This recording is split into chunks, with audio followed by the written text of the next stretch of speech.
தமிழக மக்கள் அனைவருக்கும் வணக்கம். இன்னைக்கு நான் பார்க்க போறது திமுகவுக்கும் பாகிஸ்தானுக்கும் ஏதேனும் தொடர்பு இருக்குதா அப்படின்றத சந்தேகம் மக்கள் மத்தியில் வலுத்து இருக்குது. அந்த சந்தேகம் எந்த அளவுக்கு சரியானது, எந்த அளவுக்கு நியாயமானது, அதுக்கு ஏதேனும் ஆதாரம் இருக்குதா அப்படின்றத தேடுறத இந்த பதிவோட நோக்கம். இந்த பதிவில் ஃபர்ஸ்ட் நம்ம சில விஷயங்கள் பார்த்துறோம். அது என்ன கேட்டீங்கன்னா, பாகிஸ்தானிலிருந்து செயல்படக்கூடிய இந்த ரேடியோ பாகிஸ்தான், இது ஏறக்குறைய பாகிஸ்தானோட ராணுவத்தில் மிக நெருக்கமான ஒரு சேனல். இந்த சேனல் எப்ப திமுக தலைவர் ஸ்டாலின் அவர்கள் டெல்லியில போய் போராட்டம் நடத்த போறோம், 370 வாபஸ் வாங்கினது ஏற்கனவே ஜனநாயக படுகொலை அப்படின்னு சொல்லி போராட்டம் நடத்த போறேன்னு அறிவிச்சார் இல்லையா? அதாவது 5 ஆகஸ்ட் 2019 இந்த ஸ்டேட்மெண்ட் இவர் கொடுத்திருந்தாரு. அதாவது திமுக தலைவர் ஸ்டாலின் என்ன சொல்லியிருந்தாருன்னா, காஷ்மீரில் கொடுக்கப்பட்ட சிறப்பு அந்தஸ்து திரும்ப பெறுவது இல்லையா, அது மிகப்பெரிய ஜனநாயக படுகொலை சொல்லியிருந்தாரு. அதை தொட்டு சில காலங்கள்லயே, அதாவது சில நாட்கள்லயே அனைத்து கட்சி கூட்டம்ன்ற பேர்ல ஒரு நடத்தி இவர் என்ன அறிக்கை வெளியிட்டிருந்தாருன்னா, நாங்க டெல்லியில போய் அந்த 370 வாபஸ் வாங்கினாங்க இல்லையா, அதை எடுத்து போராட்டம் நடத்த போறோம்னு சொல்லியிருந்தாரு. ஆனா அந்த பேச்சை 23 ஆகஸ்ட் 2019, அதாவது நேற்று, இந்த பேச்சை அப்படியே திருப்பி போட்டு பேசியிருக்காரு. அது என்ன கேட்டீங்கன்னா, நாங்கள் 370 வாபஸ் வாங்கினது தவறு நாங்கள் சொல்லவே, அதை அமலாக்குனது தான் தவறுன்னு சொல்லியிருக்காரு. இது மொத்தமா முரண்பாடு. ஃபர்ஸ்ட் இந்த முரண்பாடுகளை நம்ம பதில் சொல்ல வேண்டிய அவசியம் கிடையாது. அதை வச்சு திமுக நிலைப்பாடை நம்ம பார்க்கவும் கூடாது. இப்ப நம்ம பார்க்க வேண்டிய விஷயம் என்ன, பாகிஸ்தானில் இருக்கக்கூடிய இந்த ராணுவத்துக்கு மிகவும் நெருக்கமான இந்த ரேடியோ சேனல் ஆகட்டும், இல்லாட்டி டெய்லி பாகிஸ்தான் இருக்கு இல்லையா, இந்த செய்திகள் ஆகட்டும், இவங்க ஏன் தொடர்ந்து இங்க, அதுவும் முக்கியமா தமிழ்நாட்டில் இருக்கக்கூடிய திமுக ஆதரவாக நடத்தக்கூடிய போராட்டங்கள் மீது அதிக கவனம் செலுத்துறாங்க. இதுதான் அடிப்படையில் பாகிஸ்தானோட திமுக ஏதாவது தொடர்பு இருக்கான்ற சந்தேகத்தை உருவாக்குது. ரைட்டா? இப்ப இந்த விஷயத்துல இருந்து உள்ள போக ஆரம்பிக்கலாம்.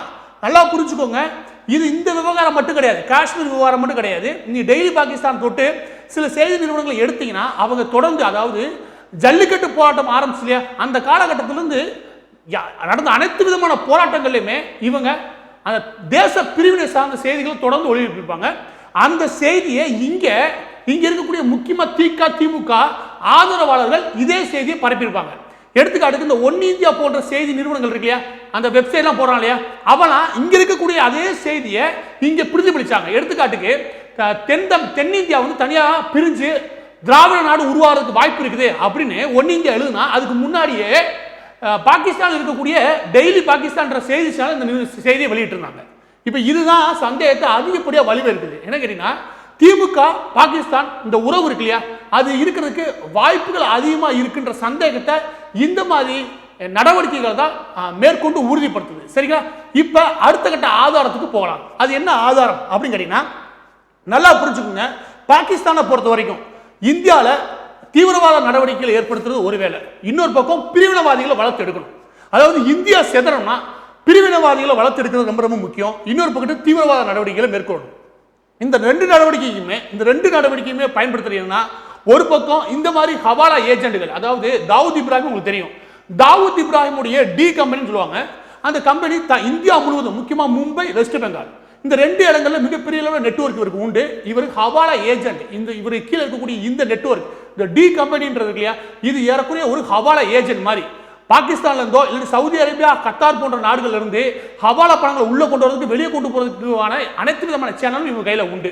அப்ப தீவிரவாதிகளுக்கும் இங்க இருக்கக்கூடிய நாட்டின் பிரிவினவாதிகளுக்கும் காசை கொண்டு வரதுக்கான வழியா ஹவாலா ஏஜென்ட்கள் செயல்படுறாங்கன்னா, இந்த தீவிரவாதிகளை தயார் செய்யற வேலை இருக்கு இல்லையா, அதை இந்த ஹபீஸ் சையத் போன்ற தீவிரவாத தலைவர்கள் வேலை பார்க்குறாங்க. ஸோ 2 விதமான ஆளுகளுக்கு பாகிஸ்தான் இங்க நேரடியாகவும் மறைமுகமாக உதவி செய்யுது. இந்த குரியத் அமைப்பு, இந்த அமைப்புக்கு கீழே இருக்கக்கூடிய ஏற்கனவே 10 இயக்கங்களுக்குமே ஃபண்டு யார் கொடுக்குறான்றத என்ஐஏ ஏற்கனவே கண்டுபிடிச்சிட்டாங்க. அது முழுக்க எங்கேருந்து வருது அந்த நிதி எல்லாமே தாவூத் இப்ராஹிம் பின்னாடி பாகிஸ்தானுடைய ராணுவத்திலிருந்து இந்த ஃபண்டு கைக்கு வந்து சேருது. அது எதன் வழியா வருதுன்னா, ஹவாலா ஏஜென்ட் மூலமா வந்துகிட்டு இருக்குது. அந்த பிரிவினவாதிகளுக்கு மிகப்பெரிய ஆதரவா இருக்கக்கூடியது இந்த கட்சிகள், அதாவது காஷ்மீர்ல இருக்கக்கூடிய இந்த ஜேகேஎன்சி, பிடிபி, இந்த 2 கட்சி, உமர் அப்துல்லா அண்ட் மெஹபூபா முஃப்தி, இவங்க 2 பேர் என்ன பண்றாங்கன்னா, இவங்க 2 பேர் சார்ந்த கட்சிகள் இருக்கு, அவங்க நேரடியாக இவங்களுக்கு ஆதரவா நிக்கிறாங்க. அதனால ஒரு பக்கத்து கட்சிகள் ஆதரவு உருவாக்குறாங்க, அது அரசியல் கட்சின்னு சொல்லிக்கிறாங்க. இன்னொரு பக்கத்து அரசியல் கட்சி நாங்க கிடையாது, நாங்க வந்து இயக்கங்கள் அப்படின்னு சொல்லிட்டு நாட்டுக்கு எதிரான பிரிவினைவாத கருத்துக்களை விதைக்கிறாங்க. மூணாவது, தீவிரவாத நடவடிக்கைகளும் இவங்க மூலமா வளர்த்து எடுக்கப்படுது. இது உங்களுக்கு புரியுதா? இப்படிதான் காஷ்மீர் தொடர்ந்து அமைதியின்மையா, அதாவது தொடர்ந்து அமைதி சுத்தமா இல்லாம போறதுக்கு காரணமே ஹவாலா ஏஜென்ட்கள், அதன் பின்னாடி இருக்கக்கூடிய தீவிரவாத அமைப்புகள், அதனுடைய நேரடி தொடர்பில் இருக்கக்கூடிய பிரிவினவாத இயக்கங்கள், அந்த பிரிவினவாதிகளுக்கு ஆதரவு இருக்கக்கூடிய கட்சிகள். இதனால தான் காஷ்மீர் தொடர்ந்து அமைதியின்மையா இருக்குது. இது உங்களால புரிஞ்சுக்க முடியுதா? இதே அமைப்பை பாகிஸ்தான் தமிழகத்தில் உருவாக்குறதுக்கு வாய்ப்பு இருக்குது. அதுக்கான முயற்சிகளும் நடக்குது. இது அசைக்க முடியாத உண்மை. அதற்கு திமுக உடந்தையா இருக்குதா? இப்ப அதுதான் பெரிய சந்தேகத்தை உருவாக்குது. அதுக்காக தான் இந்த பதிவு. நல்லா புரிஞ்சுக்கோங்க. காஷ்மீர்ல இது ஸ்ட்ரக்சர், இந்த லேயர் நல்லா கவனிங்க. காஷ்மீர்ல இருக்கிறது தாவூத் இப்ராஹிம் போன்ற ஹவாலா ஏஜென்ட்கள் மூலமா பிரிவினவாதிகளுக்கு, ஹுரியத் அமைப்பு போன்ற பிரிவினவாதி அமைப்புகளுக்கு ஹவாலா பணம் போகுது. அதன் மூலமா அங்க இருக்கக்கூடிய அரசியல் கட்சிகளும் பலன் அடைகிறாங்க. அந்த பிரிவினவாதிகளும் பிரிவினவாத கருத்துக்களை இந்தியாவுக்கு எதிராக பரப்புறாங்க. இதுதான் இதனுடைய அமைப்பு. இதுக்கு பாகிஸ்தான் பெரிய அளவில் உதவி செய்யுது. அதே தான் இங்கேயும் திமுக அரசியல் கட்சியா நிக்குது. அங்க இருக்கிற மாதிரி மற்ற கட்சிகள் மாதிரி, அதாவது காஷ்மீரில் இருக்கக்கூடிய கட்சிகள் மாதிரி நடுநிலையா நிக்குது. இதற்கு ஆதரவு தெரிவிக்கக்கூடிய பிரிவினைவாதிகள் மே 17 திராவிட கட்சி, திராவிட இயக்கங்கள், அதாவது மே 17 மட்டும் கிடையாது. இங்க நீங்க தீக்கா இருக்கு இல்லையா, திராவிட கழகம், பெரியார் இயக்கம், இதுக்கு கீழே ஏறக்கூடிய 25க்கும் மேற்பட்ட அமைப்புகள் இருக்குது. மே 17 மட்டும் தான் உங்களுக்கு தெரிய வாய்ப்பு இருக்குது. ஆனா நீங்க தேடி பார்த்தீங்கன்னா நிறைய பேருக்கு உங்களுக்கு கிடைக்கும். மே 17, அதுக்கப்புறம் திராவிட விடுதலை கட்சி, அதுக்கப்புறம் இந்த இவருக்காக டைசன், இவர் ஒரு கட்சி வச்சிருக்காரு. ஊருக்குள்ள இவங்க ஆளாளுக்கு ஒரு 10 கட்சி வச்சிருக்காங்க. இவங்க ஃபுல்லா என்ன பண்றாங்கன்னா தொடர்ந்து இந்தியாவுக்கு எதிரான கருத்துக்களையும் இந்தியாவுக்கு பிரிவினவாத கருத்துக்களையும் தொடர்ந்து பரப்புறது இவங்க வேலை. அதாவது காஷ்மீர்ல இவங்க என்ன பண்றாங்களோ, ஹுரியத் என்ன பண்றாங்களோ அதை இவனுக்கு பண்றாங்க. இவங்களுக்கு தேவையான நிதியை யாரு கொடுக்குறா? ஏதோ ஒரு ஹவாலா ஏஜென்ட் தான் கொடுக்கணும். அந்த ஹவாலா ஏஜென்ட் யாரு? Martin company. இதுக்கு என்ன சார் ஆதாரம் இருக்குது? நம்ம வெறுமனே சொல்லிட்டோம், சும்மா நம்ம சொல்லிட்டோம் ஒரு ஹவாலா ஏஜென்ட், இவங்களுக்கு இவங்க இருந்து காசு வருது, இவங்களுக்கு இவங்க தான் ஆதரவா நிக்கிறாங்க. இதுக்கு என்ன ஆதாரம் இருக்குது? அடுத்த கேள்வி நமக்கு அதான். ஆதாரத்தை தொடங்குவோம். ஆதாரத்தை ஃபர்ஸ்ட் எடுத்தோம்னா இங்க இருந்து ஆரம்பிப்போம். அதாவது இறுதியாக இருக்கக்கூடிய இந்த பிரிவினவாதிகள் இருக்காங்களே, இந்த பிரிவினவாதிகளுக்கு எங்கிருந்து காசு வருது? அதுதான் முதல் கேள்வி. எடுத்துக்காட்டுக்கு சென்ற, அதாவது ஜூலை 9, 2019 டெல்லி மெட்ராஸ் ஹைகோர்ட் என்ன சொன்னாங்கன்னா, திருமுருகன் காந்தி இருக்கார் இல்லையா, இந்த திருமுருகன் காந்திக்கு பின்னாடி இருக்கக்கூடிய சக்திகள் யாரு அதை கண்டுபிடிங்கன்னு சொல்லி காவல்துறையிட்ட கேட்டுக்கிட்டாங்க. இவருக்கு பின்னாடி இருக்கக்கூடிய சக்திகள் என்ன, எதனால இவர் தொடர்ந்து இந்தியாவுக்கு எதிரான கருத்துக்களை பரப்புறாரு அப்படின்றத கண்டுபிடிக்கிறது முதல் வேலையா வச்சுக்கோன்னு ஒரு நீதிமன்றம் சொல்லுது, உயர் நீதிமன்றம் சொல்லுது. சரிங்களா? இந்த விஷயத்தை நாமளே ஆய்வு செய்வோம். இந்த இயக்கங்களுக்கு எங்கிருந்து பணம் வருது அப்படின்னு கேட்டீங்கன்னா நல்லா புரிஞ்சுங்க. திருமுருகன் காந்தியை மட்டும் நீங்க மையமா பார்க்காதீங்க. திருமுருகன் காந்தி பக்கத்தில் இருக்கக்கூடிய இந்த இருக்கால டைசன், இந்த டைசன் நீங்க மையமா வச்சுனா இங்க காய நகர்த்தணும். இந்த டைசன் யாரு? இந்த டைசன் பின்புலம் என்ன? இந்த டைசன் எதால பார்க்கணும்? இந்த டைசனை நம்ம எதுக்கு உத்து கவனிக்க வேண்டியிருக்கு அப்படின்னு கேட்டீங்கன்னா அதற்கான ஆதாரத்தை ஒன்று ஒன்றா வெளியிடுறேன், கொஞ்சம் கவனிங்க. தேசத்துக்கு எதிராக பேசினா 4 பேரை கைது பண்ணாங்க. அதுல ஒரு ஆள் டைசன், திருமுருகன் காந்தி, டைசன், மித்த 2 பேர் நீங்க தேடிக்கோங்க. சரிங்களா? இதை பெரிய லெவலில் பெரிய புரட்சி மாதிரி இதை எழுதுறது யாரு? விகடன், நக்கீரன் போன்றவங்க இவங்களை தூக்கி பிடிச்சி எழுதினாங்க. இந்த நபர் ஒரு கார்பரேட் எதிர்ப்பு போராளி, திருமுருகன் காந்தி ஒரு பெரிய கார்பரேட் எதிர்ப்பு போராளின்னு சொன்னாங்களே, அந்த சங்கதிக்குள்ள இப்ப வாங்க, நல்லா புரிஞ்சுக்கோங்க. இந்த டைசனுக்கு இந்த இடத்துல ஒரு அட்ரஸ் இருக்கு. அது என்ன அட்ரஸ் கேட்டீங்கன்னா new 126 Triplicane high road, Triplicane, Chennai 5. ட்ரிப்ளிகன்ல இந்த பில்டிங், அதாவது எஸ்எஸ் மியூசிக் இருக்கு இல்லையா, அந்த எஸ்எஸ் மியூசிக்கோட பில்டிங், இந்த மியூசிக் பில்டிங்ல இருந்தா இவர் இயங்குறாரு. இந்த பில்டிங் இவங்க அப்பாவுடையது. இவங்க அப்பா யாரு? Lottery Martin. இந்த டைசனுக்கு என்ன விதமான பின்புலம் இருக்குன்னு இப்ப சொல்றீங்க. இந்த டைசன் பேர்ல இருக்கக்கூடிய டின் நம்பர் இல்லையா, இந்த டின் நம்பர்ல சுமார் 30க்கும் மேற்பட்ட கம்பெனிகள் இருக்குது. 30க்கும் மேற்பட்ட கம்பெனிகள் இவர் டைரக்டர். நல்லா இது போல தெளிவா புரிஞ்சுக்கணும். 30க்கும் மேற்பட்ட கம்பெனிகள். இந்த ரிப்போர்ட்டை யார் கொடுக்குறா? Minister of corporate affairs. இந்த 30க்கும் மேற்பட்ட கம்பெனிகளும் எந்த அட்ரஸ்ல ரிஜிஸ்டர் ஆயிருக்கு அப்படின்னு கேட்டீங்கன்னா இந்த குறிப்பிட்ட 3 அட்ரஸ்ல ரிஜிஸ்டர் ஆயிருக்கு. இந்த குறிப்பிட்ட 3 அட்ரஸ் நல்லா கவனிங்க. ஒன்னு சென்னையை சேர்ந்த ட்ரிப்ளிகன்ல இருக்கக்கூடியது, இன்னொன்று கோயம்புத்தூர்ல இருக்குது, இன்னொன்று எங்க இருக்குது? வெஸ்ட் பெங்கால் இருக்குது. வெஸ்ட் பெங்காலுக்கு இவருக்கு என்ன தொடர்பு? பின்னாடி நான் வரேன், நல்லா புரிஞ்சுக்கோங்க. மார்டினுடைய டின் நம்பர் இந்த இருக்குது, 3 அட்ரஸ். இப்போ உள்ள போலாம். இந்த அட்ரஸ் இருக்கு இல்லையா, இந்த அட்ரஸ்ல இருக்கக்கூடிய கம்பெனியோட நேம் வந்து டீசல் மார்க்கெட்டிங் பிரைவேட் லிமிடெட். இது ஒரு லாட்டரி மார்க்கெட்ல கொண்டு சேர்க்கிற கம்பெனி. இதற்கான ஆதாரம், ஏன்னா டைசனுக்கு இதுக்கு தொடர்பு இல்லைன்னு சொல்லலாம், அதுக்கான ஆதாரத்தை முதல்ல நாங்கள் சப்மிட் பண்ணிடுறோம். அந்த ஆதாரம் என்ன கேட்டா இந்த பார்த்துக்கோங்க. டைசன் இந்த கம்பெனில டைரக்டரா பொறுப்பேற்ற நாள் 4/17/8/2018 டைரக்டரா பொறுப்பேற்கிறாரு. அதற்கான படிவம் இது, அதுக்கான ஆதாரம் இது. இந்த கம்பெனில இவருடைய ஷேர் ஹோல்டர் இருக்காங்க இல்லையா, அதனுடைய டீடைல். இதுல இவர் 3 ஷேர் ஹோல்டர் இருக்காங்க. அதுல இவங்க அண்ணன் ஒரு சோஸ் சார்லஸ் மார்டின், சோஸ் டைசன் இவங்க ரெண்டு பேரும் இதுல பங்குதாரா இருக்காங்க. இப்ப விஷயத்துக்கு உள்ள போலாம். இந்த டைசன் யாருன்னு கேட்டீங்கன்னா நான் சொன்னேன்ல மார்ட்டின், இவது சார்லஸ் மார்ட்டின். இந்த குடும்பத்தை தமிழ்நாட்டில் இருக்கக்கூடிய ஒவ்வொருத்தரும் தெரிஞ்சுக்கணும். ஏன்னா இந்த குடும்பம் தான் இங்க பல சக்திகளை நிர்ணயம் பண்ணக்கூடிய சக்தியில இருக்குது. இந்த குடும்பத்தை பத்தியான விவரங்கள் நம்ம அடுத்து பார்க்கலாம். இந்த கார்ப்பரேட் போராளிகள் இருக்காங்களே டைசன், திருமுருகன் காந்தி, இந்த கூட்டணியுடைய உண்மை முகத்தை இப்ப உடைக்கிற பாருங்க. முக்கியமான ஆதாரத்தை நம்ம இப்ப வெளியிடுறோம். இது வரைக்கும் எந்த டிவி சேனல் வெளியிடாத முக்கியமான ஆதாரம் இது. அந்த ஆதாரம் என்ன கேட்டீங்கன்னா டைசன் இருக்கார் இல்லையா, இந்த டைசனுக்கு குறிப்பிட்ட 30 நிறுவனங்கள் இல்லை, அது 15 நிறுவனங்கள், முக்கியமான 15 நிறுவனங்களை எடுத்துக்கோங்க. எடுத்துக்காட்டுக்கு Skyright Hitech Tours and Travels Private Limited இப்படி இருக்கு இல்லையா, இந்த நிறுவனங்கள் வந்து ஏகப்பட்ட நிறுவனங்கள் இருக்குது. இந்த நிறுவனங்களுக்கு பின்னாடி இருக்கக்கூடிய அந்த புத்திசாலித்தனம் என்ன, அதன் மூலமா இவர் எப்படி நிதியை உள்ள கொண்டு வராது, இந்த போராட்டங்களை கட்டமைப்பு எப்படி நிதிகளை உள்ள கொண்டு வந்து இவங்க செலவு பண்றாங்க அப்படின்ற அந்த தகவலை இப்ப உடைக்கிறோம். நல்லா கவனிச்சுக்கோங்க. மார்ட்டின் வின்ஃபோர்ம் பிரைவேட் லிமிடெட் இருக்கு இல்லையா, இந்த நிறுவனத்துக்கு நல்லா புரிஞ்சுக்கோங்க. இந்த நிறுவனம் கோயம்புத்தூர்ல இருந்து இயங்குது. இது என்ன பண்ணுதுன்ற அடுத்த விஷயம். இந்த நிறுவனத்துக்கு டைரக்டரா இந்த டைசன் இருக்கார்ல சோஸ் டைசன் கடந்த 17/11/2018 டைரக்டரா நிர்ணயம் பண்றாங்க. அதுக்கான ஆதாரம் இது. இந்த ஆதாரத்தில் நல்லா கவனிங்க. சுமார் 3 கோடி பர் மந்த், ஒவ்வொரு மாதம் 3 கோடி அளவுக்கான சம்பளம் இருக்கு இல்லையா, அது மார்ட்டினுக்கு நிர்ணயம் செய்யப்படுது. அதாவது இவங்க அப்பாவுடைய நிறுவனத்தில் இவர் டைரக்டரா மாறுறாரு. அவருக்கு குறைஞ்சபட்சம் 3 கோடி ரூபாய், குறைஞ்சபட்சம் கிடையாது அதிகபட்சம் 3 கோடி ரூபாய் மாதம் சம்பளமா நிர்ணயம் செய்யப்படுது.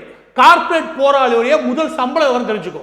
அதாவது ஒரே ஒரு கம்பெனி தான் நான் சொல்றேன், ஒரே ஒரு கம்பெனில மட்டும் இந்த கார்ப்பரேட் போராளி இருக்காங்க இல்லையா, இந்த கார்ப்பரேட் போராளியுடைய சம்பளம் எவ்வளவு, ஏறக்குறைய 3 கோடி அளவிற்கான சம்பளம் அவர் வாங்குறாரு. இது பேப்பர் ரிப்போர்ட். அதுக்கு அடுத்து இன்னொன்று ஆதாரம் வெளியிடுறேன் கேளுங்க.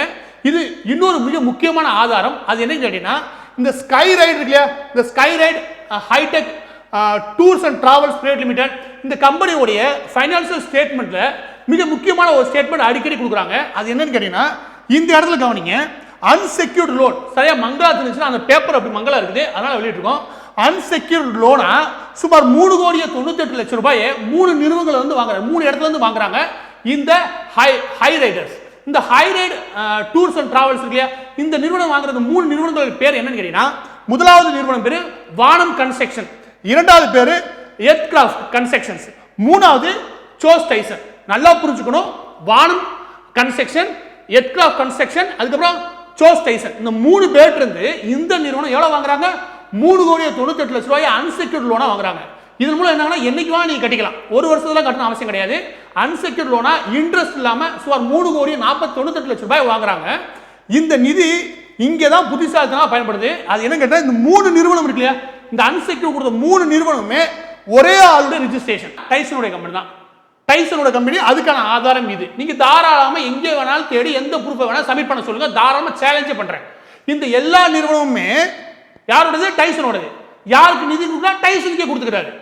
டைசன் என்ன பண்றாருன்னா, இது என்ன புத்திசாலித்தனம்னா, இந்த மாதிரி 30-40 கம்பெனிகளை ஓபன் பண்ணிக்க வேண்டியது, காசை வெளியே கொண்டு வரணும். அதாவது தங்களுக்கான காசை வெளியே கொண்டு வந்தாதான் இந்த போராட்டங்களை கட்டமைக்க முடியும், போராட்டங்களுக்கு செலவு பண்ண முடியும், மக்கள் மத்தியில் மிகப்பெரிய அளவில் பிரிவினைவாதியை விதைக்க முடியும். அதுக்கு காசு தேவை போராட்டம் நடத்துறதுக்கு, சரிங்களா? அந்த விதமாக போராட்டத்துக்கான காசை இந்த விதமான கம்பெனிகளை உருவாக்கி, இல்லாட்டி இந்த விதமான கம்பெனிகள் மூலமா இவங்க திரட்டுறாங்க. இப்போ லோன் வாங்குறாங்களே, இந்த லோன் வாங்குற திரும்ப கட்டிடுவாங்க நீங்க நினைக்கலாம், கிடையாது. அது எப்படி கேட்டீங்கன்னா இந்த 30க்கும் மேற்பட்ட நிறுவனங்களை மாத்தி மாத்தி மாத்தி மாத்தி அனுப்பிக்கிட்டே இருப்பாங்க. இங்க இருந்து அங்கே லோன் வாங்க வேண்டியது, ஒரு 4 வருஷத்துக்கு அப்புறம் அங்கே அடைச்சதா கணக்கு காமிச்சு இங்கிட்ட லோன் வாங்க வேண்டியது. அப்ப என்ன ஆகும்னா அந்த நிறுவனத்துக்குள்ளேயே அந்த காசு புழங்கிக்கிட்டே இருக்கும், எடுத்து செலவும் பண்ணிடலாம். கவர்மெண்ட் கேட்டா அது லோன் தான் வாங்கிருக்கேன் திரும்ப கொடுத்துருவேன் அப்படின்னு சொல்லிக்கலாம். இது அப்படி இருக்கு. இது ஒரு திருட்டு தர. நல்லா கவனிங்க. இதை தவிர்த்துட்டு அந்த லோன் வாங்குற புத்திசாலித்தனம் மட்டும் கிடையாது. எல்லா ஏற்கனவே 18க்கும் மேற்பட்ட கம்பெனியில் இவர் டைரக்டரா இருக்காரு. ஒரு நிறுவனத்துக்கு நான் சொன்னேன் ஏறக்குறைய 3 கோடி ரூபாய் இவர் சம்பளம் வாங்குறாரு. அப்ப 30 நிறுவனங்கள் இவ்வளவு சம்பளம் வாங்குவார். அது எல்லாமே வெறுமணியா அரசுக்கு கணக்கு காமிக்கிறதுக்காண்டி இவர் பல ஆயிரம் கோடிகளை உள்ள கொண்டு வரதுக்காக தான் இந்த மாதிரி நிறுவனங்களை உருவாக்குறாங்க. மே 17க்கு பின்னாடி இருக்கக்கூடிய சக்திகள் எது, அது எந்த சக்தி இவங்களை இயக்குதுன்னு நீதிமன்றம் கேட்டாங்க இல்லையா, அதுக்கான முதல் ஆதாரத்தை நாங்கள் வெளியிட்டிருக்கோம். அடுத்தடுத்த ஆதாரங்களை வெளியிட தயார். நீதிமன்றம் இதை கொஞ்சம் எடுத்து பார்க்கணும், சரியா? இந்த இடத்துல முடிச்சுட்டு விஷயத்துக்குள்ள போலாம். இப்ப விஷயம் என்னன்னு கேட்டீங்கன்னா, இப்ப நமக்கு புரியுது, என்ன புரியுது, இந்த டைசன் போன்றவர்கள், அதாவது இங்க தீவிரவாத நடவடிக்கைகளுக்கு ஆதரவாக பிரிவினவாதிகள் செயல்படுறாங்க. அந்த பிரிவினவாதிகளோட நோக்கம் என்ன? மக்கள் மத்தியிலையும் முக்கியமா இளைஞர்கள் மத்தியில பிரிவினவாத சிந்தனையை விதைக்கிறதா அவங்களோட நோக்கம். அதுக்காக தான் ஹுரியத் அமைப்புகளுக்கு பெரிய லெவலில் யார் ஃபண்ட் கொடுக்குறா? பாகிஸ்தான் கொடுக்குது. எதன் வழியாக கொடுக்குறாங்க? ஹவாலா ஏஜென்ட் மூலமா கொடுத்துட்டு இருக்காங்க.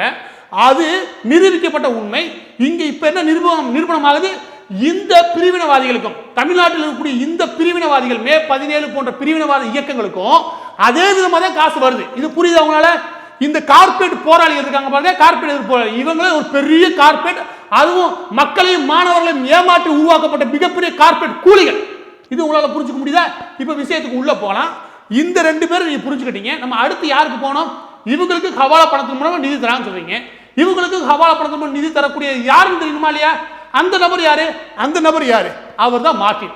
அதாவது சோஸ் டைசனுடைய அப்பா இருக்கார் இல்லையா, மார்ட்டின், இவர் தான் அந்த ஹவாலா ஏஜென்ட். இப்படிதான் நம்ம சொல்லணும். ஏன் இந்த ஹவாலா ஏஜென்ட் அப்படின்ற சந்தேகம் நமக்கு வருதுன்னு கேட்டீங்கன்னா, நல்லா புரிஞ்சுக்கோங்க. இந்த பிரிவினைவாதிகளுக்கு யார் கொடுக்குறா? D company. அதாவது தாவூத் இப்ராஹிம் இருக்கா இல்லையா, மும்பை குண்டுவெடிப்பில் பல ஆயிரம் மக்களை கொலை பண்ணா இல்லையா, அவன் தான் காஷ்மீரில் இருக்கக்கூடிய பிரிவினைவாதிகளுக்கு ஃபண்ட் பண்றான். எதன் மூலமா? ஹவாலா பணம் மூலமா. அதே ஹவாலா பண ஏஜென்ட் தான் நம்ம மார்ட்டின் சந்தேகத்துக்கு உள்ளாகுது. அது எதனால உருவாகுது அப்படின்னு கேட்டீங்கன்னா, நல்லா புரிஞ்சுக்கோங்க. லாட்டரி பிசினஸ்ல தான் இவனும் ஹவாலா பணத்தை உள்ள கொண்டு வரான். லாட்டரி பிசினஸ் மூலம் தான் மிஸ்டர் மார்ட்டினும் ஹவாலா பணத்தை உள்ள கொண்டு வராரு, வெளியே கொண்டு போறாரு. இந்த உண்மை ஏறக்குறைய உடைக்கப்பட்டது. இந்தியாவில் ஹவாலா பணத்தை உள்ள கொண்டு வர லாட்டரி ஒரு முக்கியமான பிசினஸை பயன்படுத்தக்கூடிய முக்கியமான ஹப் எதுன்னு கிடைச்சுன்னு கல்கத்தா தான். வெஸ்ட் பெங்கால் தான் நீங்க போகணும். அந்த வெஸ்ட் பெங்காலுக்கு போனீங்கன்னா பலதரப்பட்ட உண்மைகள் வரும். அதற்கு முன்னுக்கு நம்ம ரெண்டு முக்கியமான செய்திகளை பார்த்துடலாம். அது என்னன்னு கேட்டீங்கன்னா, September 2015 central board of direct taxes அவங்க டி கம்பெனி, அதாவது தாவூத் இப்ராஹிமுக்கு சொந்தமான கம்பெனியை சீஸ் பண்ணாங்க. அதுல தான் மிகப்பெரிய உண்மையை வெடிச்சு செதறிச்சு. இங்கே இந்தியா முழுவதும் மிகப்பெரிய லெவலில் ஹவாலா சிண்டிகேட்டை இயங்குது. அதுக்கு மிகப்பெரிய ஹப்பா இருக்கிறது வெஸ்ட் பெங்கால் இருக்கக்கூடிய கொல்கத்தா. அங்கே எதன் மூலமா செய்யறாங்கன்னா, எந்த பிசினஸ் அடிப்படையில் செய்யறாங்கன்னா, லாட்டரி ஃபேக் லாட்டரி உள்ள விட்டு பணத்தை அது கணக்கு காமிச்சு ஹவாலா பணத்தை உள்ள கொண்டு வர முடியுது, அதை வெளியே கொண்டு போறதுக்கான வழியை உருவாக்குறாங்கன்றத யார் கண்டுபிடிக்கிறாங்க? Central board of direct taxes கண்டுபிடிக்கிறாங்க. இந்த செய்தி நல்லா புரிஞ்சுக்கோங்க. இந்த செய்தியில முக்கியமான விவரம் என்னன்னு கேட்டீங்கன்னா, இதுல தாவூத் இப்ராஹிமுடைய தொடர்பு நேரடியா இருக்கின்ற விஷயம் ஒண்ணு. இதுல இன்னொரு விஷயம் என்ன கேட்டீங்கன்னா, சுமார் 4000 கோடிக்கு மேலையான பணம் உள்ள வந்து பாகிஸ்தானுடைய பணம் பாகிஸ்தானுக்குள்ளேயும் வெளியேயும் வந்து போறதுக்கான வழிமுறைகளை இந்த சிண்டிகேட், இந்த ஹவாலா சிண்டிகேட் உருவாக்கி இருக்குது. ரெண்டு. மூணாவது மிக அதிர்ச்சிகரமான விஷயம் என்னன்னு கேட்டீங்கன்னா, மார்ட்டின் உள்ள வராரு. அதாவது லாட்டரி மார்ட்டின் இருக்கார் இல்லையா, அதாவது சோஸ் டைசனுடைய அப்பா லாட்டரி மார்ட்டின், அந்த நபரும் உள்ள வராரு. அவர் மேலேயும் சந்தேக நிழல்படுது. இங்கே தான் விஷயம் நல்லா புரிஞ்சுக்கணும். ரெண்டு கம்பெனிகள் தான் வெஸ்ட் பெங்காலில் இந்த ஹவாலா ஏஜென்ட் வேலையை மிகப்பெரிய லெவலில் லாட்டரி பிசினஸ் வச்சு பண்றது. ஒன்று டி கம்பெனி, அதாவது தாவூத் இப்ராஹிமுடைய கம்பெனி. இன்னொன்று மார்ட்டின், லாட்டரி மார்ட்டினுடைய கம்பெனி. இதுதான் அப்ப கண்டுபிடிக்கப்பட்ட உண்மை. இப்ப உள்ள போகலாம். அப்ப நடந்த விஷயம் இருக்கு இல்லையா, அந்த கம்பெனி பேரு டீசல் மார்க்கெட்டிங் பிரைவேட் லிமிடெட். இந்த டீசல் மார்க்கெட்டிங் பிரைவேட் லிமிடெட் தான் இதுக்கு முன்னாடி நம்ம பார்த்தோம். இந்த டீசல் பிரைவேட் மார்க்கெட்டிங் கம்பெனியில தான் இப்ப சோஸ் டைசன் டைரக்டரா இருக்காரு. அதாவது பலாயிரம் கோடிகளை இந்தியாவுக்குள்ள ஹவாலா பணத்தை கொண்டு வந்து மாத்திரக்கான வேலை பார்க்கக்கூடிய நிறுவனமா கண்டுபிடிக்கப்பட்ட இந்த நிறுவனத்துல தான் இப்ப யார் இருக்கா டைரக்டரா? மிஸ்டர் சோஸ் டைசன் இருக்காரு. அப்படின்றது இந்த மூலம் நம்மளால புரிஞ்சுக்க முடியுது. யாரு? நம்ம கார்பரேட் போராளி திருமுருகன் காந்தியோடைய உடன்பிறப்பு மாதிரி தெரியக்கூடிய ஒரு நபர். கரெக்டா? அதாவது திருமுருகன் காந்தியுடைய பெரும்பாலான போராட்டங்களுக்கு நிதி எங்கே இருந்து வருதுன்ற சந்தேகம் இருக்குல்ல, இந்த இடத்துல உங்களுக்கு ஓரளவுக்கு கிளியரா இருக்குன்னு நம்புறேன். அடுத்து நல்லா புரிஞ்சுக்கோங்க. இதுல விஷயத்துல இது நான் சொன்னது ஒரே ஒரு நிறுவனம் தான். அதாவது ஸ்கைரைட் ஒரு நிறுவனம் பார்த்தோம். அதுக்கப்புறம் டீசல் பார்த்தோம். இந்த டீசல் மார்க்கெட்டிங் கம்பெனி மூலமா எப்படி லாட்டரி பிசினஸ் மூலமா ஹவாலா பணம் உள்ள வருது, வெளியே போறதுக்கான விஷயங்கள் கண்டுபிடிச்சப்பட்டதும் தெரிஞ்சது. ரெண்டாவது, இந்த ஹைரைட் கம்பெனி அதை சுற்றி சின்ன சின்ன கம்பெனிகள் உருவாக்கி எப்படி பலாயிரம் கோடிகள் உள்ள கொண்டு வராங்கன்னு தெரியுது. இவ்வளவுதானா அப்படின்னு கேட்டீங்கன்னா, இந்த ஒட்டுமொத்த குடும்பத்துக்கு மட்டும் மார்ட்டினுடைய மனைவி, மார்ட்டினுடைய குழந்தைகள், அவருடைய தங்கச்சி பசங்க, தம்பி பசங்க, இப்படி ஒரு பெரிய கூட்டமே இருக்குது. அதாவது ஒரு பெரிய ஆக்டோபஸ் மாதிரி ஒரு பெரிய நெட்வொர்க். வெறும் இந்த குடும்பத்துக்கு மட்டும் 400க்கும் மேற்பட்ட நிறுவனம் இருக்குது. இந்த பெரிய ஆக்டோபஸ் நம்ம தேடணும் வச்சுக்கோங்க. இந்த படர்ந்து விரிஞ்ச இந்த ஆக்டோபஸை பிரிச்சோம்னா ஒவ்வொரு விரலையும் பிரிச்சு எடுத்துன்னு வச்சுக்கோங்க, அது சுமார் 10,000 கோடிக்கான நிதியை எந்த நேரத்திலும் உள்ள கொண்டு வந்து வெளியே கொண்டு போறதுக்கான சக்தி இவங்கள்ட்ட இருக்குது. எவ்வளவு? 10,000 கோடி. இந்த விதமான காசை உள்ள கொண்டு வந்து வெளியே கொண்டு வரதுக்கான போதுமான சிண்டிகேட் நெட்வொர்க் உருவாக்கி வச்சிருக்கனால தான் இங்க இருக்க போராட்டக்காரர்களுக்கு எந்த நேரம் காசு கேட்டா உள்ள கொண்டு வர முடியுது. அது எல்லாமே முழுக்க முழுக்க ஹவாலா பணம். அது நம்மளால புரிஞ்சுக்க முடியுது. முக்கியமா நரேந்திர மோடி தலைமையிலான அரசு இருக்காங்க இல்லையா, இவர் பெரிய அளவில் கட்டுக்குள்ள கொண்டு வரதுக்கு பெரிய அளவில் ரைடு பண்ணாங்க. சமீபத்தில் ரைடு பண்ணாங்க. அது என்னன்னு கேட்டா ஏப்ரல் 30, 2019 ஏப்ரல் 30 போன ஏப்ரல்ல இந்த நிறுவனத்தின் மீது மிகப்பெரிய ரைடு நடத்தப்படுது. அந்த ரைடு நடந்த அடுத்த 3 நாள்ல அக்கௌண்டன்ட், அவர் மார்ட்டினுடைய அக்கௌண்டன்ட் இருக்கார் இல்லையா, மிஸ்டர் டி பழனிசாமி, அவரு கொலை செய்யப்பட்டார் அப்படின்ற, அவர் பிணமா கடந்தாரு, கொலை செய்யப்பட்டார் அப்படின்றது அவருடைய மகன் குற்றம் குற்றாரு. அவர் எந்த நோயும் கிடையாது, எதுவும் கிடையாது, திடீர்னு மர்மமான முறையில் இறந்து போறாரு அப்படின்னு கேட்டா இதை ஒளிபரப்புறதுக்கு எந்த நிறுவனமும் தயாரா இல்லை. பெரிய அளவில் இதை விவாதம் பண்றதுக்கு யாரும் கிடையாது. இதை பத்தி பேசுறதுக்கும் எந்த போராளிக்கும் இங்க வாய்ஸ் கிடையாது. ஏன் சொல்லுங்க? பாருங்க, அனித்தான் ஒரு குழந்தை இறந்து போனதை வச்சு இவங்க நீட்டுக்கான பிராண்டை உருவாக்குறாங்க. கரெக்டா? இங்க ஒருத்தர் அடிச்சு கொலை பண்றதுக்கான ஒருத்தரோட மகன் சொல்றான், அதுக்கு யாருமே குரல் கொடுக்க தயாரா இல்லை. ஏன் சொல்லுங்க? சினிமா நடிகர்கள் ஆரம்பிச்சா புரிஞ்சுக்கோ, தமிழ் சினிமாவுடைய ஒட்டுமொத்த சினிமா இண்டஸ்ட்ரிக்குமே மாட்டினுடைய பணம் புழங்குது. ஆக இந்த பதிவை பொறுத்த வரைக்கும் நம்ம என்ன பார்த்தோம்?